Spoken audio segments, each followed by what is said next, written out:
नमस्कार, सी न्यूज भारत में आप सभी का स्वागत है। इस वक्त मैं आपके साथ रुचा सिंह। वक्त हो चुका है खबरें अब तक का।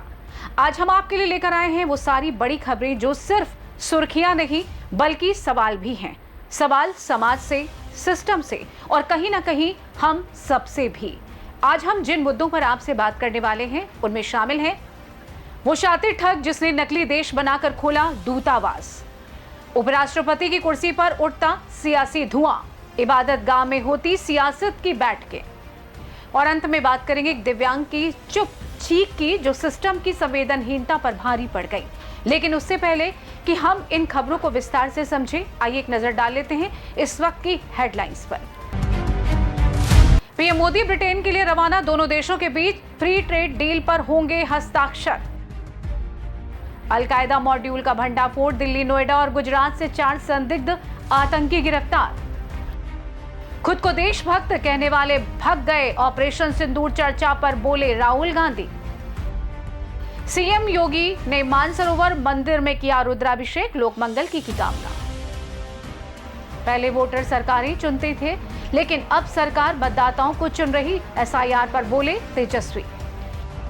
ऑपरेशन सिंदूर पर राज्यसभा में तारीख तय, 29 जुलाई को 16 घंटे होगी चर्चा। चुनाव आयोग ने उपराष्ट्रपति चुनाव की प्रक्रिया की शुरू, जल्द जारी किया जाएगा नोटिफिकेशन। बांग्लादेश विमान हादसे में 32 लोगों की मौत, मृतकों के परिजनों के लिए मुआवजे की मांग। सोने चांदी की कीमत में आया उछाल, 1,01,300 रुपए पहुंचा 24 कैरेट गोल्ड।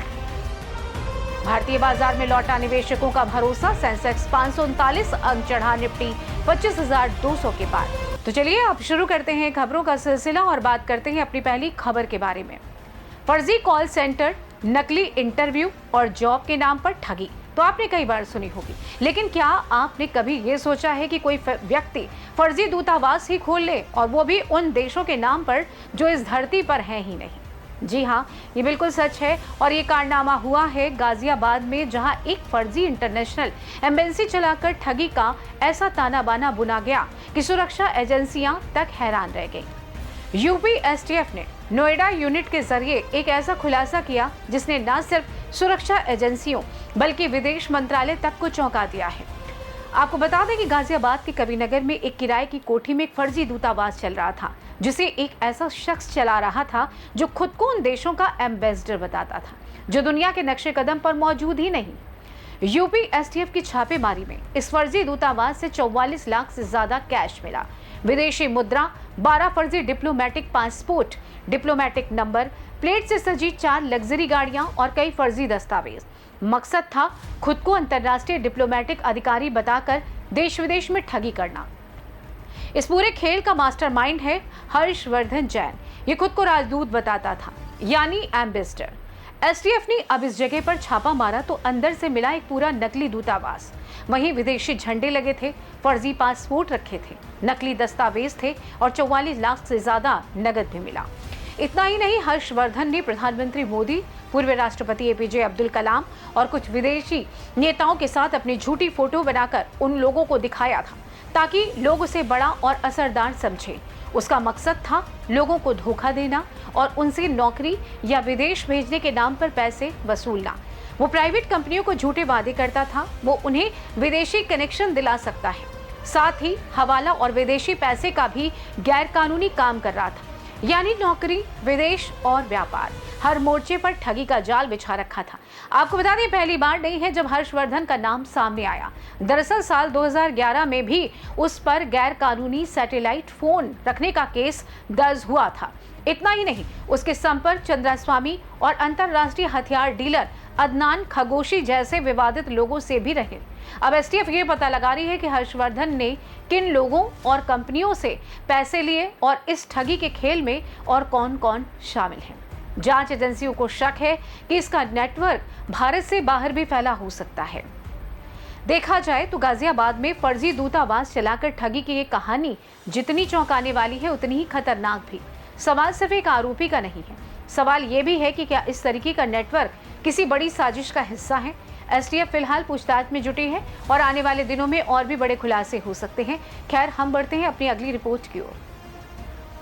देश के दूसरे सबसे बड़े संवैधानिक पद पर अब नए चेहरे की तलाश शुरू हो चुकी है। जगदीप धनखड़ ने उपराष्ट्रपति पद से इस्तीफा दे दिया है और राष्ट्रपति द्रौपदी मुर्मू ने उनका इस्तीफा स्वीकार कर लिया है। प्रधानमंत्री मोदी ने उनके स्वास्थ्य की कामना की है, लेकिन राजनीतिक गलियारों में अब इस सवाल की चर्चा है कि अगला उपराष्ट्रपति कौन?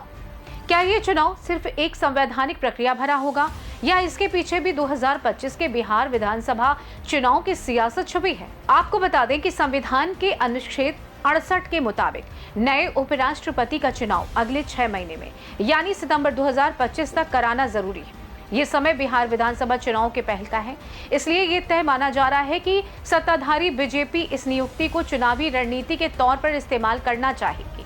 पिछले 10 वर्षों में देखा गया है कि संवैधानिक पदों पर की गई नियुक्तियां अक्सर आने वाले चुनाव को ध्यान में रख कर की गई हैं। राष्ट्रपति, राज्यपाल, उपराष्ट्रपति या उपसभापति, इन सभी पदों पर ऐसे लोगों को बैठाया गया जिनका चुनावी तौर पर कोई न कोई लाभ हो सके। जाहिर है उपराष्ट्रपति भारत का दूसरा सबसे बड़ा संवैधानिक पद है। वो राज्यसभा का पदेन सभापति भी होता है। इस पद का चुनाव संसद के दोनों सदनों, लोकसभा और राज्यसभा के निर्वाचित व मनोनीत सदस्यों द्वारा किया जाता है। मतदान गुप्त होता है, लेकिन व्यावहारिक तौर पर सत्ताधारी पार्टी का उम्मीदवार ही जीतता है, क्योंकि सांसदों पर पार्टी की विहिप लागू होती है। इस बार भी जो उम्मीदवार बीजेपी चुनेगी वही उपराष्ट्रपति बनेगा और ये चुनाव बिहार चुनाव को ध्यान में रखकर ही होगा। वहीं उपराष्ट्रपति पद के लिए इन दिनों जिन नामों की चर्चा हो रही है उसमें राज्यसभा के उपसभापति हरिवंश नारायण सिंह, कर्पूरी ठाकुर के बेटे राम नारायण ठाकुर, बिहार के सीएम नीतीश कुमार, रक्षा मंत्री राजनाथ सिंह, केंद्रीय सड़क परिवहन मंत्री नितिन गडकरी, वित्त मंत्री निर्मला सीतारमण, बीजेपी राष्ट्रीय अध्यक्ष जेपी नड्डा। वही कुछ नाम चर्चा में है लेकिन वास्तविकता से दूर है, जैसे शशि थरूर। सोशल मीडिया पर उनके नाम की खूब चर्चा है। उन्होंने मोदी सरकार की विदेश नीति और ऑपरेशन सिंदूर की तारीफ भी की है, लेकिन कांग्रेस के होते हुए उन्हें समर्थन मिलना असंभव है। हाल ही के वर्षों में शशि थरूर ने कई बार केंद्र सरकार और प्रधानमंत्री नरेंद्र मोदी की नीतियों की तारीफ की है। उपराष्ट्रपति पद स्वीकार करने के लिए उन्हें या तो बीजेपी में शामिल होना होगा या एक सर्वसम्मति वाले उम्मीदवार के रूप में सामने आना होगा।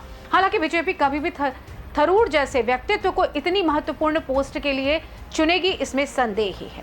कोई भी पार्टी लोकसभा अध्यक्ष और राज्यसभा का सभापति ऐसे ही शख्स को बनाती है जिस पर पार्टी को भरोसा हो कि हर आड़े तिरछे वक्त में भी उसका समर्थन मिलेगा। ऐसे में कहा जा रहा है कि हरिवंश नारायण सिंह की ताजपोशी तय है या फिर मोदी शाह की जोड़ी कोई चौंकाने वाला नाम सामने लाएगी, ये तो वक्त ही बताएगा। लेकिन इतना तय है कि उपराष्ट्रपति की कुर्सी अब सिर्फ संवैधानिक पद नहीं, सियासी रणनीति का एक बड़ा मोहरा बन चुकी है। खैर, बढ़ते हैं हम अपनी अगली रिपोर्ट की ओर। सियासत में धर्म की दखल कोई नई बात नहीं है, लेकिन जब धार्मिक स्थल पर सियासी बैठक हो तो सवाल उठते ही हैं। ऐसा ही हुआ है समाजवादी पार्टी के मुखिया अखिलेश यादव के साथ, जब वो जुमे की नमाज के बाद संसद के पास बनी एक मस्जिद में बैठक करते नजर आए। और अब भाजपा से लेकर कुछ मुस्लिम संगठन भी इस पर सवाल उठा रहे हैं कि क्या मस्जिद में सियासी मीटिंग जायज है, क्या इससे आस्था की पवित्रता भंग हुई है और क्या ये महज एक और चुनावी ध्रुवीकरण की कोशिश है। ये तस्वीरें उसी मस्जिद की हैं जो संसद भवन के ठीक सामने है, जहां समाजवादी पार्टी के राष्ट्रीय अध्यक्ष अखिलेश यादव नमाज के बाद मौजूद थे। साथ ही कुछ महिला नेता, सांसद और रामपुर से सपा सांसद मोहिबुल्लाह नदवी भी थे। लेकिन बैठक खत्म भी नहीं हुई थी कि सियासी तूफान खड़ा हो गया।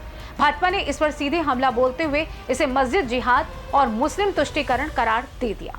उत्तर प्रदेश के डिप्टी सीएम ब्रजेश पाठक ने अखिलेश यादव पर जोरदार प्रहार करते हुए एक बयान में दावा किया है कि अखिलेश यादव का मस्जिदों में बैठक करना और धार्मिक संस्थाओं का दुरुपयोग करना कोई नई बात नहीं है। उन्होंने अखिलेश को समाजवादी ना कहकर नमाजवादी करार दिया, जिससे सियासी गलियारों में हलचल तेज हो गई है। ये बयान ऐसे समय में आया है जब उत्तर प्रदेश में धर्मांतरण और सांप्रदायिक मुद्दों को लेकर सियासी तनाव पहले से ही चरम पर है। आपको बता दें कि सिर्फ भाजपा नहीं, खुद मुस्लिम समाज का एक हिस्सा भी इस बैठक से नाराज है। ऑल इंडिया मुस्लिम जमात के मौलाना शहाबुद्दीन रजवी ने इसे मस्जिद की पवित्रता के खिलाफ बताया और माफी की मांग की। वहीं समाजवादी पार्टी ने इस पूरे विवाद को भाजपा की साजिश करार दिया। डिंपल यादव और जियाउर रहमान बर्क जैसे नेता खुलकर पार्टी के बचाव में सामने आए। दूसरी ओर बीजेपी कार्यकर्ताओं ने डिप्टी सीएम के बयान का समर्थन करते हुए इसे सपा की नीतियों पर सटीक प्रहार बताया है। इस बयान के बाद सियासी घमासान और तेज होने की संभावना है और आने वाले दिनों में दोनों पक्षों के बीच तीखी बयानबाजी देखने को मिल सकती है। जाहिर है सियासत की जुबान जब इबादत की जगहों तक पहुंचने लगे तो जरूरी है कि हम धर्म और राजनीति के फासले को जरा समझें। मस्जिद हो या मंदिर, ये आस्था के ठिकाने हैं, ना कि एजेंडे की चौपाल। मस्जिदों के दरवाजे सबके लिए खुले हैं, पर क्या सियासत के लिए भी? ये सवाल अब केवल एक पार्टी का नहीं, पूरे समाज का है। क्या हम इबादत की पाक जमीन को राजनीति की जुबान से बचा पाएंगे, या फिर हर दहलीज अब वोट बैंक बन जाएगी? फिलहाल ये तो है, अब तय है कि सियासत में जगह की जंग अब इबादत गाहों तक पहुंच चुकी है। देखना अब ये होगा कि इसका असर राजनीति पर पड़ता है या आस्था पर। खैर, जाते जाते आपको एक और अहम मुद्दे से हम रूबरू करवा देते हैं। श्रवण कुमार की कहानी हम सबने सुनी है, जिसमें एक बेटा जो अपने माता पिता को कंधे पर बिठाकर तीर्थ यात्रा पर ले गया था, लेकिन आज वही कहानी एक नए रूप में दोहराई गई। जी हाँ, तपती जमीन पर घुटनों के बल चलता एक दिव्यांग शख्स, पीठ पर अपनी पत्नी को लाद कर सिर्फ इस उम्मीद में कि कोई उसे एक रास्ता दे दे, अपने घर तक पहुंचने का रास्ता। ये कहानी आजमगढ़ की है, मगर सवाल पूरे सिस्टम से है कि ये तस्वीरें सिर्फ एक व्यक्ति की मजबूरी नहीं, हमारे सिस्टम की संवेदनहीनता का आईना भी है। जलते फर्श पर घुटनों के बल चलता ये इंसान अशोक आजमगढ़ के कुंजी गांव का रहने वाला है, जो खुद दिव्यांग है और उसकी पत्नी भी। अशोक ने बताया कि उसके घर तक कोई रास्ता नहीं है और गांव में इन दिनों चकबंदी का काम चल रहा है। इस वजह से वो डीएम कार्यालय अपनी समस्या लेकर पहुंचा था, ताकि चकबंदी के दौरान उसके घर तक रास्ता निर्धारित किया जा सके। इस दौरान अशोक तपते हुए फर्श से बचने के लिए एक गमछा बिछा कर चल रहा था। कई लोगों ने जब ये दृश्य देखा तो भावुक उठे। अशोक ने ये भी बताया कि पहली बार नहीं है जब उसने प्रशासन से गुहार लगाई हो। इससे पहले भी कई बार उसने रास्ते की मांग की, लेकिन अब तक कोई कार्रवाई नहीं हुई। हर बार जवाब कागजों में सिमट कर रह गया, लेकिन इस बार उसे उम्मीद थी कि शायद उसकी आवाज सुनी जाएगी। लेकिन प्रशासन का कहना है कि चकबंदी प्रक्रिया के तहत रास्ता देने की कोशिश होगी, अगर नियम इजाजत दे। ये कहानी सिर्फ एक दिव्यांग की नहीं, ये एक सवाल है कि क्या इस देश में न्याय अब भी उन लोगों तक पहुंचेगा जो सबसे ज्यादा बेसहारा हैं, या जिन्हें इसकी अब सबसे ज्यादा अधिक जरूरत है। सरकारें बदलती हैं, योजनाएं बनती हैं, घोषणाएं होती हैं, लेकिन जब तक किसी अशोक को अपनी पत्नी को पीठ पर लाद कर तपती जमीन पर घिसटना पड़ता है, तब तक विकास अधूरा है और इंसानियत शर्मसार। तो आज की खबरें अब तक में बस इतना ही। ये थी आज की कुछ अहम खबरें जो यही याद दिलाती हैं कि झूठ कितना भी सुनियोजित हो और एक दिन उजागर हो ही जाता है।